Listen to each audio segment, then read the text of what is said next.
పేట్ ఈ రోజు మన టాపిక్ ఇటీవల జగన్మోహన్ రెడ్డి చేసినటువంటి వాలంటీర్స్ వ్యవస్థకు సంబంధించి ఎలక్షన్ టైంలో ఆయన చేసినటువంటి కామెంట్స్.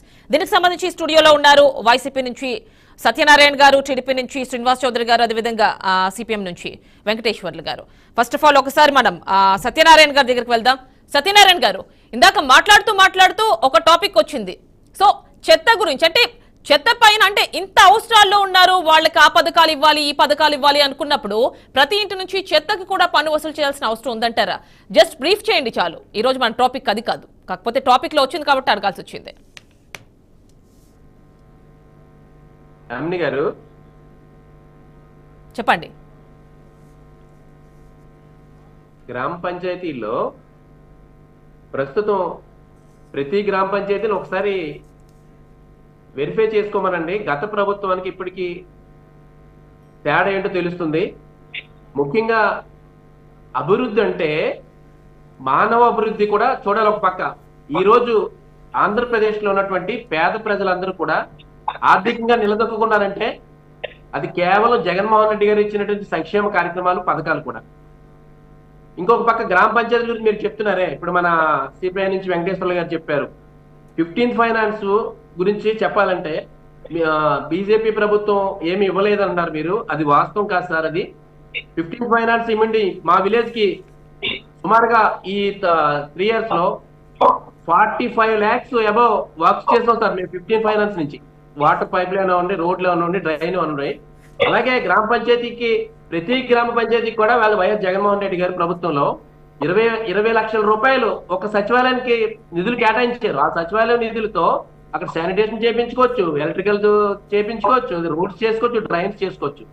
ఈ విధంగా సపోర్ట్ ఇస్తూ ఇవాళ జగన్మోహన్ రెడ్డి గారి ప్రభుత్వం గ్రామ పంచాయతీలు మన వెంకటేశ్వర గారు చెప్పిన 73-74 రాజ్యాంగ సవరణ ప్రకారం గాంధీజీ కాలం గ్రామ స్వరాజ్యాన్ని ఇవాళ జగన్మోహన్ రెడ్డి చూపిస్తారు సచివాలయ వ్యవస్థ ద్వారా.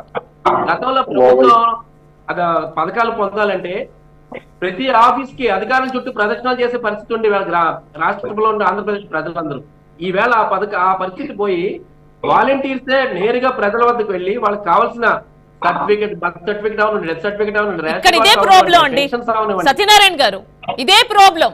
వాలంటీర్స్ కి ప్రతి విషయం తెలుసు, వాళ్ళ డేటా అంతా వాళ్ళ దగ్గర ఉంది. మరి ఇది మిస్యూజ్ కాదా? నో, ఎందుకంటే దీనికి వాళ్ళకి రేషన్ కార్డు కావాలంటే వాళ్ళకి ఆధార్ కార్డు ఇస్తారు, ఫ్యామిలీ మెంబర్స్ ఇస్తారు. అదే పెన్షన్ కావాలంటే డెత్ సర్టిఫికేట్ ఇస్తారు. ఎందుకు మిస్యూజ్ ఎందుకు అవుతుందండి? ఓన్లీ వాళ్ళు తీసుకునే డేటా అంతా కూడా సచివాలయ వ్యవస్థ తీసుకొచ్చి ఇస్తారు తప్ప వాళ్ళు పర్సనల్ గా. కొన్ని సందర్భాలు, అలాంటి సందర్భాలు ఎదురైన పరిస్థితులు కూడా చూసాం కాబట్టి ఈ క్వశ్చన్ అడగాల్సి వచ్చింది. యామిని గారు, ఇంకో ప్రశ్న కూడా ఉందమ్మా. ఏదో రాష్ట్రంలో ఒక ఉచిత పథకం లేదా ప్రభుత్వ పథకం కావాలంటే మేము మా వాలంటీర్లకి చేయి తడపాలి. మేము తడిపేది అవాతాతలు పెన్షన్ కావాలంటే చేయి తడపాలి.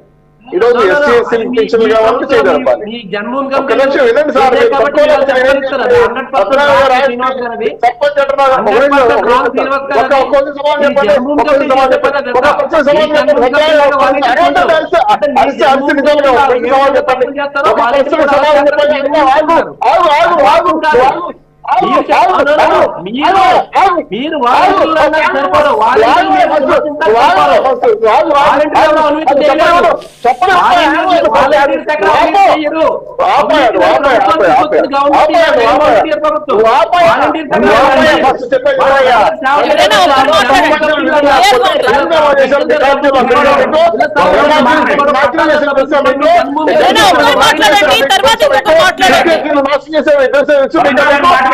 మీరు లేకుండా అడుక్కుంటున్నారు.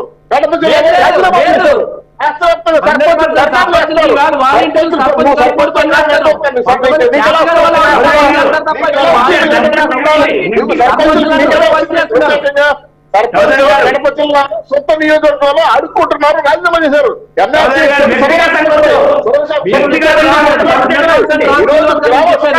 పెద్ద పేరు చెప్పారు, పెద్ద పేరు గ్రామ స్వరాజ్యం. గ్రామ స్వరాజ్యం లేదు, అవకాశం తప్పలేదు.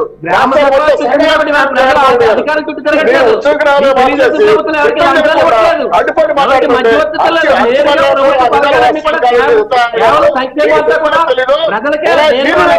గుంటూరులో వినండి, గుంటూరులో నీళ్లు లేకుండా ఇది తెచ్చిపోయారు. గుంటూరులో తగిన నీళ్ళు లేకుండా తెచ్చిపోయారు. సిగ్గులేదా మీ ప్రభుత్వాన్ని చెప్పండి మీరు?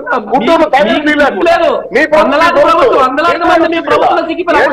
అర్థం కాలేదు. ఏదో మాట్లాడతారు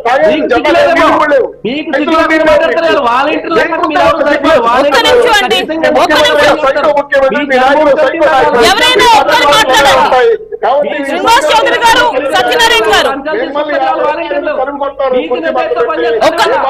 ఒక్క నిమిషం అండి, ఒక్క నిమిషం.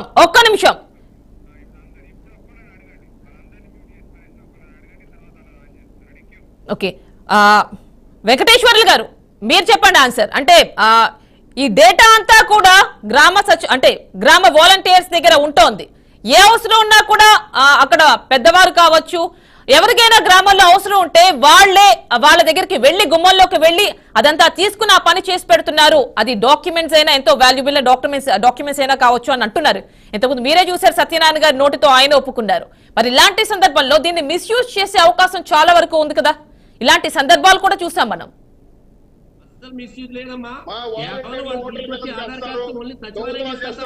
వెంకటేశ్వర్లు గారిని అడుగుదాం ఒక్కసారండి, వెంకటేశ్వర్లు గారిని అడుగుదాం.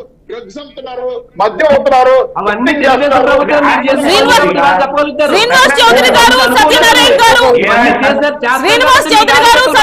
గారు, మీ టైంలో మీరు మాట్లాడారు. ప్లీజ్ ఒక్క నిమిషం ఆగండి. మీ టైంలో మీరు మాట్లాడారు. ఇప్పుడు మనకి వెంకటేశ్వర్లు గారు మాట్లాడండి.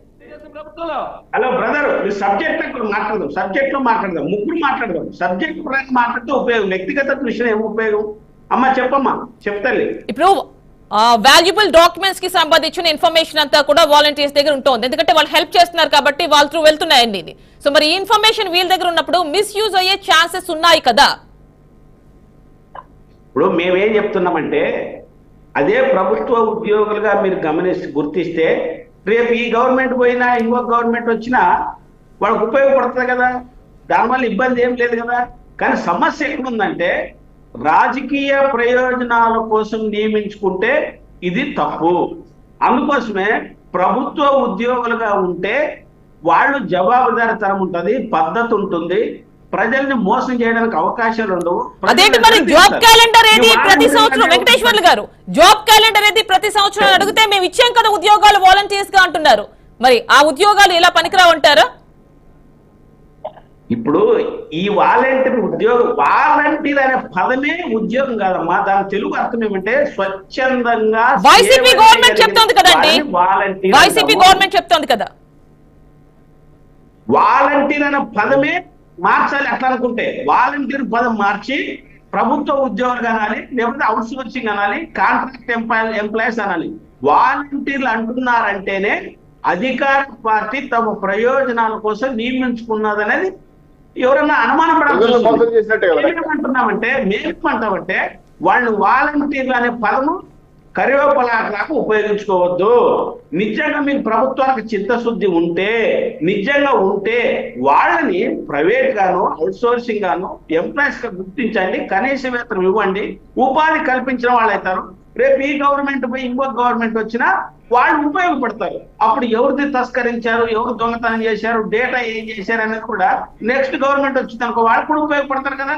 కానీ ఇక్కడ విషయం నేను చెప్పదలుచుకున్నది ఏమంటే, ముఖ్యమంత్రి గారు ప్రకటించే రోజు ఏం చెప్పారో మీకు తెలుసు. వాలంటీర్లకు అభినందన సభ. వీళ్ళని అన్ని సమయంలో ఇది హెడ్డింగ్ సాక్షి పేపర్లో వచ్చినటువంటి అధికారికంగా వచ్చింది.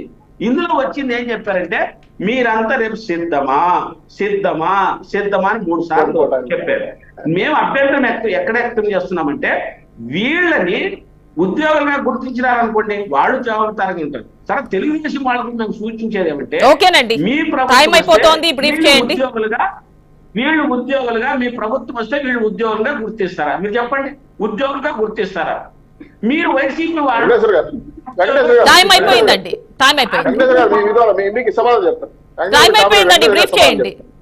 వైఎస్ఆర్సీపీ నాయకులు నియమించిన ఈ వాలంటీర్ వ్యవస్థలో ఖచ్చితంగా స్క్రీనింగ్ చేస్తాం.